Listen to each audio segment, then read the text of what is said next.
it's a pleasure to have in studio with us Wes Golden, Superintendent of Schools for Clinton. Let's get started with that CHS construction update. I drive by there. It looks like they're working on it. Yeah, for 5 years here, we're still, it's kind of the running joke. But it's going well. We're on phase 3, so we're in that final phase. Now, this final phase is not the biggest part of the build, but yet it might take the longest just because of where it's situated and the ground, as we know, as we've done a lot of construction at Clinton High. The ground is unique there with the groundwater and then the limestone, the bedrock, and trying to navigate all that. So we've got the foundation in. You can see as you drive by, there's some steel going up. Where that is where the new administration suite will be, and school counselor suite will be.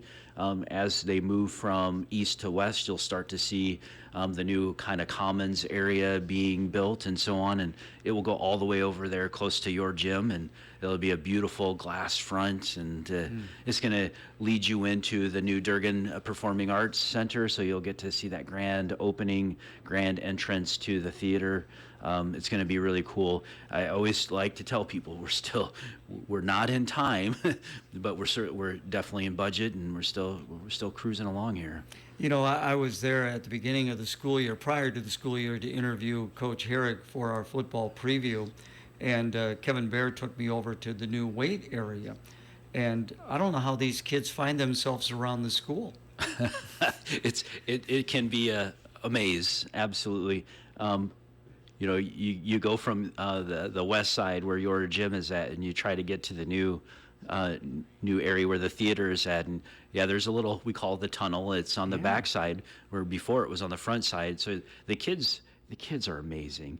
They get it. It's us adults who are like, where am I going? How do I get there? Right. So it's quite a maze, and it's a changing maze based on the construction. So the kids, they're super. They really are. As I recall, when I was in school, we had like 5 minutes to get between classes. Is that still the No, same? they give them a little more time. Okay, yeah. Because my youngest graduated from Clinton High last year, and is like, man, it takes me like 10 minutes to get from my car, because where I have to park my car, all the way to my class, which might be on the 3rd floor of the academic building. So right now they're giving them, I think they get 7 minutes, so they get a few more minutes. Okay, that is good. But I tell you what, then when that thing is done, what are the plans? I mean, you're going to have a great celebration. Oh, absolutely.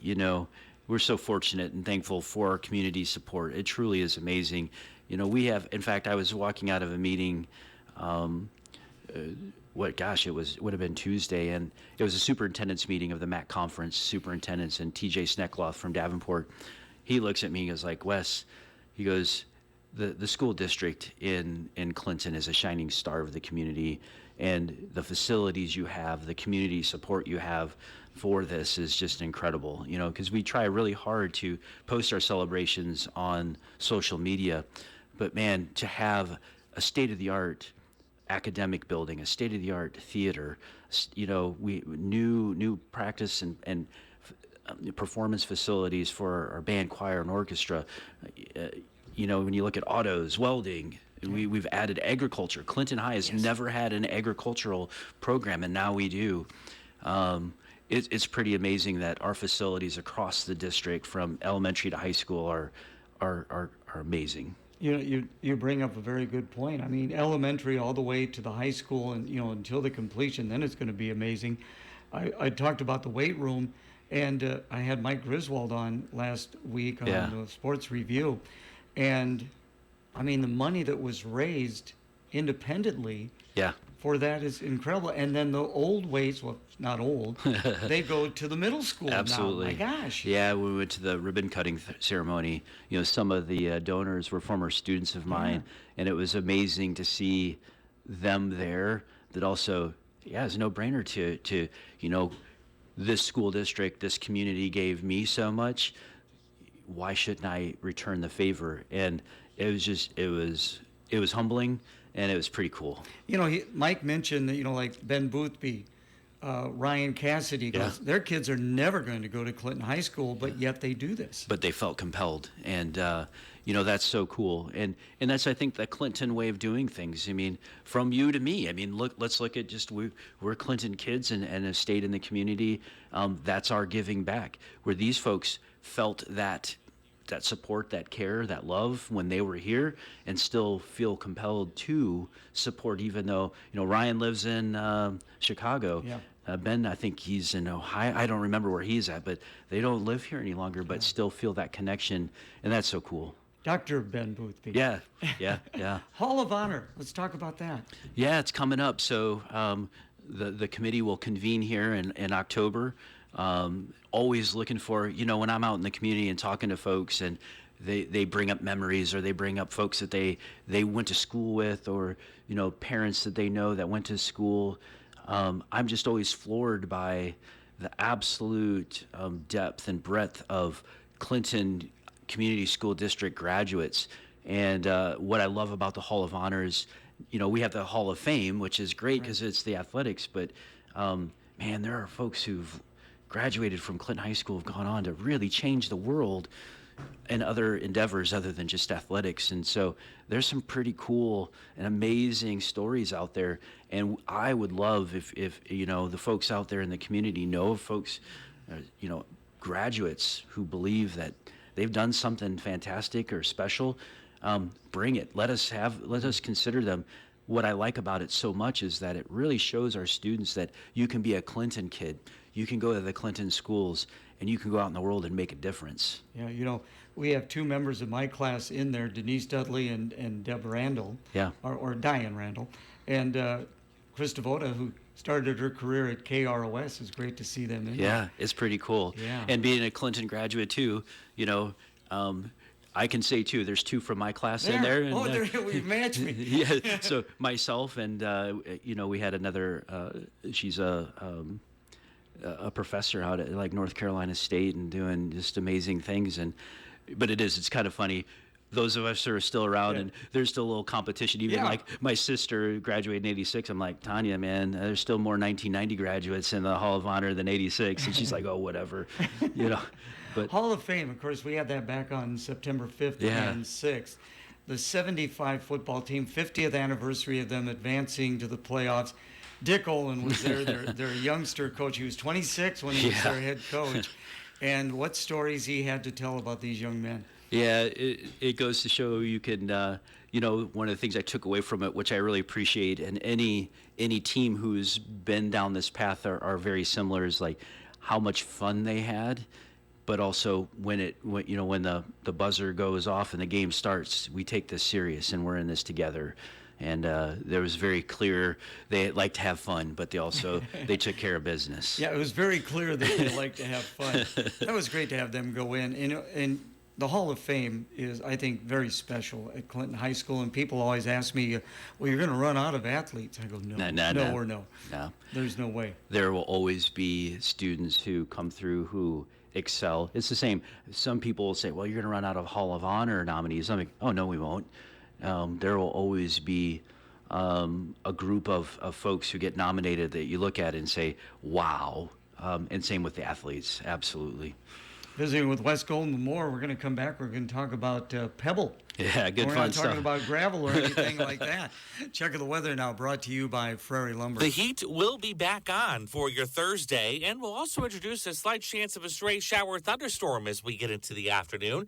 That will be especially true Quad Cities and points west. Highs will be up to 90 this afternoon. For tonight, increasing chances of showers and storms late. We'll see overnight lows in the 60s. With your Storm Track 8 weather impact forecast, I'm meteorologist Andrew Stutzky. Right now, partly cloudy conditions, 72 degrees. Our update brought to you by Prairie Lumber. Let your new kitchen or bath tell a story and be an inspiration for years to come with craft-made cabinets from Prairie Lumber in Fulton. Craft-made Cabinetry offers a multitude of customizable options for your project. Create your dream kitchen or bath today with the help of craft-made cabinets. Stop by Prairie Lumber at 912 2nd Street in Fulton and make your dream kitchen or bath a reality. Again, on this Thursday, a pleasure to have Wes Golden in studio with his physical plant and equipment levy will be a renewal vote coming up this November. Fill Yeah. us in on this. Yeah, so the community has, kind of come in full circle here, has been hugely supportive of the school district and, with the vote to bond for the high school and such. But every school district has the opportunity to levy funds for what's called the physical plant and equipment levy, which most districts do. Clinton already has it. And we levy a 75 cent levy for that. And it's good for 10 years. And this levy will expire in 10 years in June of 2027, as we were talking earlier. So it's going to come up for renewal, and we're just looking to maintain what we've got. It's not going to change. It will not increase anyone's taxes. It will not increase those tax rates. So we're looking for that support again. It's been amazing. Again, we've got fantastic facilities, and what that levy does for us, even though it's 75 cents, it really helps us replace roofs. If there's damage or aging roofs, it replaces windows. When the window technology gets better, we can become more energy efficient. It buys school buses. So, Gary, how much do you think a school bus costs? I would have no idea. Yeah, and when I ask that of people, they're like, well, $100,000. Well, that makes sense. 4 years ago, that's what it would have cost. Today, it's about $158,000. So that physical plant and equipment levy helps us pay for buses. It pays for roofs. It pays for cement fixes. It does so many things. If we have playground repairs that need to be, we want our playgrounds to be safe. But if you think about it, I just go back to the school bus thing. If we have, let's just say we have 28 school buses, which we have a few more than 28, but let's just say for ease of, we've got 28 school buses, and we buy 2 every year. That's $300,000 for 2 school buses, and that means we have a 14-year rotation to replace school buses. Oh, okay. So you've got a school bus that's 14 years old. Well, we could do more, but now if we get 3 school buses or 4 school buses, we're almost eating up our entire physical plant and equipment levy funding. So this And is to tie in on that, the bus barn, the new bus barn, Yeah.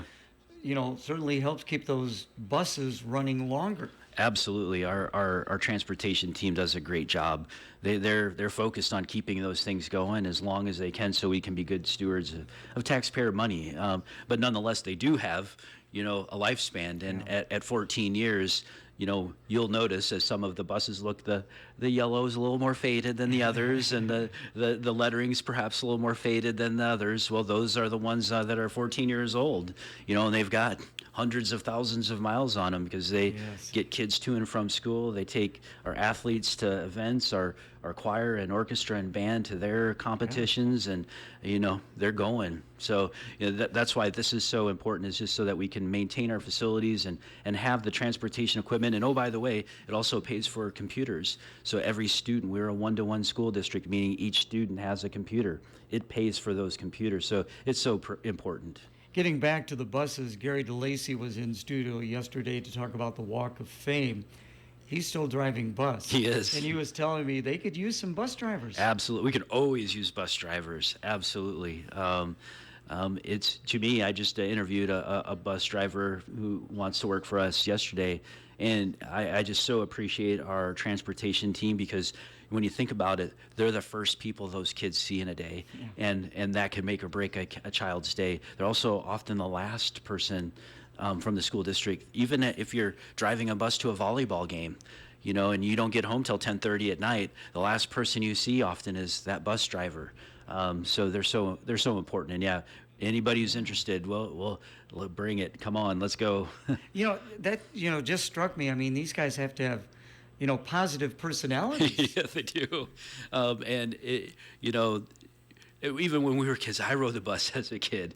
Yeah. And kids can be a little goofy. They can be goofy, and to have the passion to take them to where they need to go safely, and still have a smile on your face when they're being a little rambunctious and such on a bus, or but it's so worth it, and they make such a difference. So again, that renewal vote coming up in November, are you guys going to do some advertising to push to make sure that it does pass? Yeah, actually, thank you for that. So next week, and if anybody out there is interested in being part of the team that has that message, carrying that message out, we would love to have you next Tuesday. We've got a steering committee that will talk about the reasons we do this and the importance of it, and just communicate with we want to be transparent. We want people to understand that we are stewards of taxpayer money.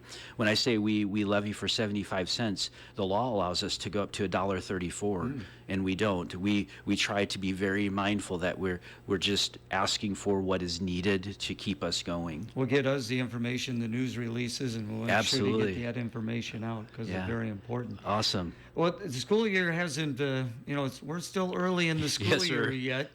And a new thing, early out on Fridays. How's that working? Yeah, it's pretty cool. I think some people have been a little like, wait a minute, it's Wednesday. Aren't we supposed to get out early today? And just that change. But I've had such a positive feedback from not only our staff and students, but the community. They appreciate that Fridays, hey, it gives families, the unintended consequence in a good way is that, hey, if they have to travel, they have a child who's in college or a family member that they're visiting, or just they want to go on a quick vacation somewhere, it gives them the ability to do that.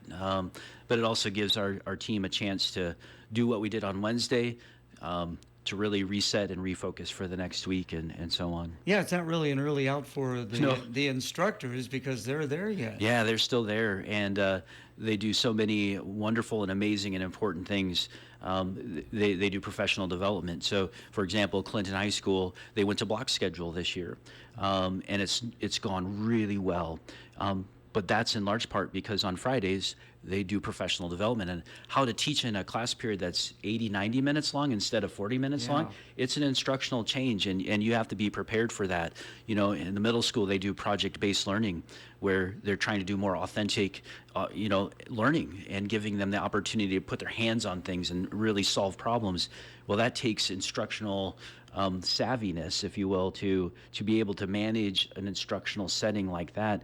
And that's what they get to do on those days. When we talk about Portrait of a Graduate, how do we integrate things like collaboration, communication, self-awareness, all the productivity and accountability? Well, that stuff's hard, and to integrate that into your instruction takes time for you to learn and practice it so that you're ready for the kids. So we spend a lot of time looking at data. How are we doing academically? Where's our attendance at? What do we do differently next week or tomorrow so that we can best support and serve our students? Interesting, visiting with West Golden. So this professional development, I would imagine, does it break down into like the social studies, the math, Yep. and different things like that? Yeah, we really try to integrate in many different levels. Certainly, some of it is just, hey, social studies teams, you're getting together. Okay. Science team, you're getting together. Sometimes it's all science teachers. So if you're a science teacher in 6th grade or 12th grade, you're getting together and collaborating. Sometimes it's grade level. Hey, 6th grade team, you're getting together and you're going to look at student attendance. You're going to look at, academics across the grade level and how can we best support 6th grade students, So we really mix and match and try to give a holistic look at what we do and then give supports where that's needed. It's really pretty cool. Who heads up those developments, or does it rotate among, the areas? That's a great question. So Mariah Reeves, she's assistant superintendent, but she's in charge of curriculum instruction, and Rhea Wright, who's our student services director, they do some of it because they're looking at it across the district. But then we also give buildings time, and so the principals and their leadership teams will be responsible for certain components and dates too. So not every building needs the exact same thing at the exact same time. So we give principals and their leadership teams the autonomy to have a little bit of control over some of that too. One of the FYIs toward the end of last year was 2 retiring principals. Yeah. So there are some new leaders out there. Yeah, some new faces, but not new faces. Sarah Irwin is the principal now at Eagle Heights. She's a 2000 graduate of Clinton High School, and Jill Bresnan Jill Brown. That was her maiden name. She graduated in 1998, and she's the principal up at Whittier, taking over for Brian Kenny, and Sarah is for Dan Boyd. They're learning through drinking through a fire hose right now, but they're doing amazing things, and they've got a great team in each building. But also our principal team is so supportive. Our administrators, they help each other out, so it's been awesome.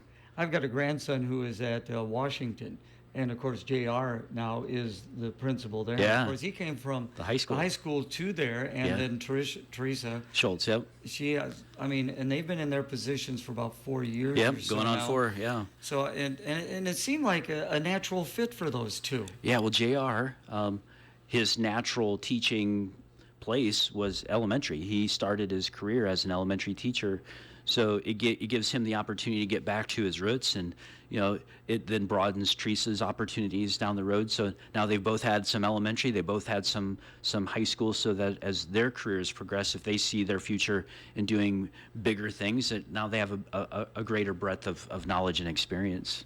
Homecoming, of course, is coming up, and again, I'll get the opportunity for the coronation, and nobody does it like Clinton High School. I mean, freshman, sophomore, junior, senior attendance, king and queen. It's amazing. Yeah, what's cool is folks who aren't Clintonians, if you will, who, my only experience is essentially I taught for 2 years at Davenport Assumption. They certainly didn't do homecoming No. like Clinton does.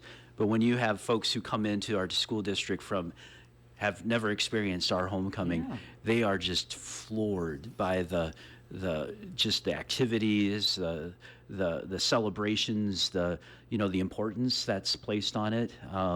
It's pretty cool. Clinton does it. No one does Yes. it better. I don't have a long fur coat that I can wear Like Doug. like Doug. I don't know if I'd fit into that thing anymore. Where is that anyway? Does anybody know? I'd have to go look. Yeah. Oh, as soon of as you course. said that, my Yes. memory. Yeah. No, our homecoming coronation ceremony is second to none. Just the activities throughout the week, and the kids really, and our community embraces it. It's awesome. Up there in the balcony, which it's so great that the Your Gym has the balcony. Yeah. It is amazing. You see the parents Absolutely. and the grandparents up there. I did want to comment last year. I thought the students were so well behaved during that ceremony. They do, and our kids, some people are like, oh, those kids, kids are kids, and they've been this way since you were in school, Yeah. when I was in school, but they know when it's important, and they know when to have fun. If it's a pep assembly, they're probably going to be a little louder. Yeah. They're going to be a bit more excited, but in real situations where professionalism and courtesy to the ceremony itself they are great. And hey, the team's off to a 2-1 start and Man. looking pretty good. I've been watching my grandson play at Yeah. Solon on Friday, but of course they played Thursday out at Kingston, and that was a great game. Now it's fun to watch their growth. It's fun to watch them get in there and not give up, and that's what athletics activities is all about. I was just having this conversation with one of my team members at the admin building, and it's so important for kids to be involved because they get to experience those things. You get to experience when you're frustrated and upset, but how do you respond to failure, and how do you respond to success is really important. And I don't know what it is. I said this to Nate Herrig, and I said to Kevin Bear, man, what is it about DeWitt that's in our dome, man? Why are they, because the same thing happened last year, and then they went on to win a bunch of games, and there's something about DeWitt, and I'm going to have to talk to DeWitt about this. You'd probably have talked to Brant Peterson, who's on staff now. He's a Yeah. former Sabre. Yeah. Well, It's great to have him on board. Yeah, I was born into it. I told people, really? I Okay. I didn't come to Clinton until, I spent most of my life here. I was born in DeWitt. My mom's from DeWitt, and as a 2-year-old, I think is when we moved to Clinton. That's where I spent. I'm a Clintonian, but I know a lot of folks out in DeWitt, and I'm like, what is it about you guys that are in our dome, man? We're just here in our head. Why is it that In the our last dome. last 2 years, man? But that's important though, to have those rivalries and competitions, and that's what builds character. So we're going to talk to you again on October 16th. We'll talk more about that upcoming renewal vote. Yes, But, absolutely. what are some of the other things we might be talking about when we get to October? It'll be a school board election as well. We'll probably talk Okay. a little bit about school board elections, and we've got some great candidates who are interested in serving their community. We'll probably, as always, I appreciate you giving me the opportunity to update you on how Clinton High is doing and the construction, because that's Yeah. if I get questions, that's what I always get. How's it going? How we doing? I bet. And it's like, but it's important that people know that our school board's taken really good care of this and being good stewards. And finally, again, thank you so much for your time. People certainly can find out social media, Yeah. website. Just go on there. You guys do a great job with that. Yeah, thank you. You're listening to AM 1340 KROS.